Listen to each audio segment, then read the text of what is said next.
Hey there, Valerie's here. I saw a quote recently that stopped me mid-scroll. The kind of words that feel like a sudden physical weight on your chest when you're completely unprepared for it.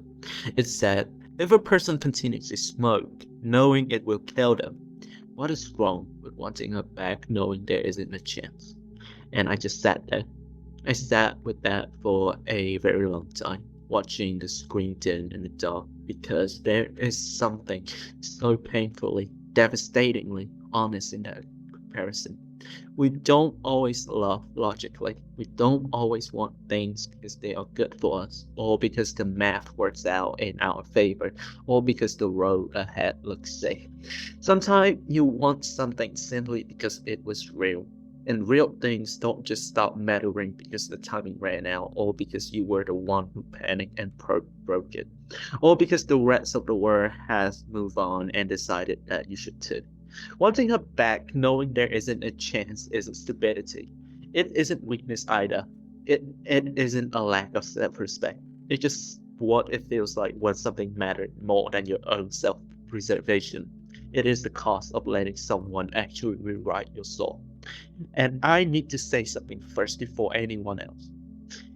Because the language everyone expects you to use just feel like another lie. I don't even see her as my ex. That word doesn't fit for her. It's too cold, it's too clean. It sounds like a medical definition or a legal boundary, a finality that doesn't match the single thing that she was actually to me. X implies something I want distance from, something I'm actively moving away from, a closed door I am glad is shut, a mistake I'm trying to forget. But that's not her, and it will never be her. She's not my ex. She's not my past. She is not my enemy. She is the woman I once loved with every single piece of my heart, including the broken pieces, including the jag, unpolished ones, including the heavy, defensive parts I should have worked on long before I ever let her close enough to be hurt by them. She is the woman I dream of forever with, not in the abstract, hopeful way that people imagine future love when they are lonely. The sudden warmth, the terrifying safety, the feelings of being completely known by someone without having to explain your history or justify your flaws, and the painful side too. The way real love exposes every unhealed part of you, strips away your armor, and holds up a mirror whether you're ready to look at your reflection or not. She is the reason I cried in the middle of the night. She is the reason why I smile at my phone like an idiot. She is the reason that I stopped believing that maybe I was capable of being loved, being held, after spending so many years convinced I was a burden who could only cause harm again. Maybe she is no longer mine. Maybe that chapter closed in the way that some of the most important chapters do, not with a clean ending or neat resolution, but with an aim that lingers long after the last page has been turned. A quiet room at 3 in the morning when you check your phone, knowing it isn't going to light up with her name anymore. But in the quietest, deepest corners of my heart, she will always be the greatest love story I ever had. And wanting her back, knowing there isn't a chance, isn't something I'm ashamed of anymore. I refuse to perform endeavors just to make other people comfortable, because what I'm really mourning isn't just the loss of her present, it's just the version of myself I was becoming when I was with her. It was the person that we're learning, slowly but imperfectly, how to let someone in without immediately checking for the emergency exit. The person who was starting to believe that love didn't have to be something you survive or a trap you had to outsmart, but a safe place to land. I want to be hers again. Not the version of me that showed up broken and heavily armored, constantly braced for an impact that wasn't even coming.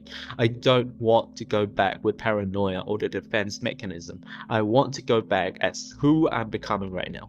I want to stand in front of her with open hands instead of clenched fists, with present instead of suspicion, with the deep, quiet understanding that love isn't a vulnerability that destroys you. It is a choice you make every single day, even when it's terrifying, especially when it's terrifying.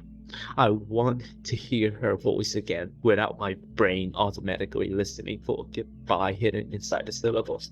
I want to believe her when she says she's scared, completely and fully, without turning her word over in the dark, looking for cracks that aren't even there. I want to stop punishing her for things that she never did, stop holding her responsible for old wounds in ancient history that had absolutely nothing to do with her.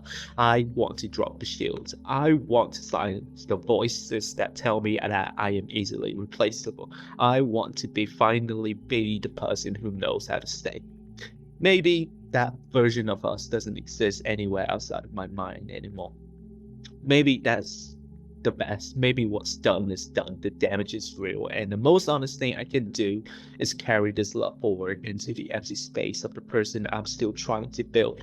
Maybe wanting her back is just what healing actually looks like sometimes.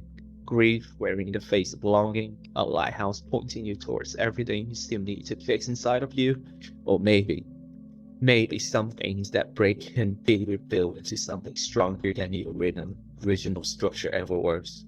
Maybe the right love story doesn't end just because one terrible chapter did. I don't know. I genuinely, truly don't know anymore.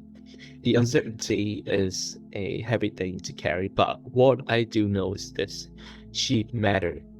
She still mattered to me, and choosing to honor that way, choosing to feel the pain, the ache, instead of burying it under a fake smile or treating it like a mistake, is not weakness. It is the most honest thing I have got left.